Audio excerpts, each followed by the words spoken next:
Herzlich willkommen bei Aquasafe. Mein Name ist Christian und wir wollen heute die Wasserenthärtungsanlage, die AS Evo von Aquasafe installieren. Unsere Ausgangsposition ist folgende. Wir haben vom Sanitärfachmann bereits einen Vorfilter mit Druckminderer und einen Modulblock in das Wasserleitungssystem installieren lassen. Deswegen können wir direkt starten und unsere Anlage installieren. Nachdem die Enthärtungsanlage von der Spedition geliefert wurde, prüfen wir die Verpackung auf Transportschäden. Im Falle eines Schadens wenden Sie sich bitte an den Aquasafe Kundensupport.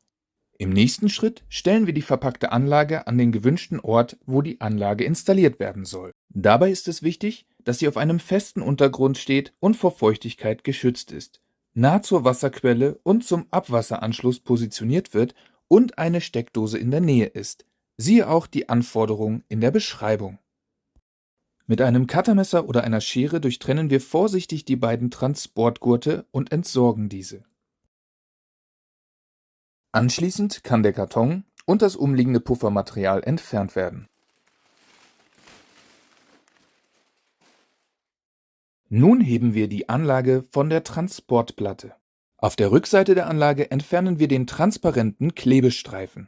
Nun öffnen wir den Deckel, indem wir ihn von Hand vorsichtig nach hinten schieben. Den innenliegenden Zubehörbeutel legen wir uns einmal zur Seite.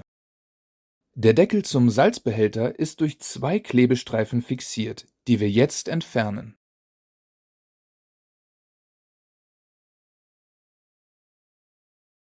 Wir heben den Deckel an der transparenten Lasche heraus und können ihn an der Anlage herunterhängen lassen. Im Inneren des Salzbehälters befindet sich eine Kunststoffblase als Transportschutz. Diese kann entweder über das Ventil geöffnet oder mit einem Cuttermesser durchstochen werden, da wir diese nicht weiter benötigen. Die luftleere Blase können wir jetzt entfernen. Nun kann der Deckel wieder eingesetzt und der Anlagenkopf geschlossen werden. Wir ziehen die Schutzfolie auf dem Deckel vorsichtig ab und entsorgen diese. Abschließend lösen wir noch den weißen Draht, der das Stromkabel fixiert hält. In den folgenden Videos werden wir den Anschluss zum Abwasser herstellen, den Überlaufschutz sichern, die Panzerschläuche montieren und die Anlage in Betrieb nehmen. Anschließend die Einstellung am Display tätigen und den Härtegrad messen und einstellen.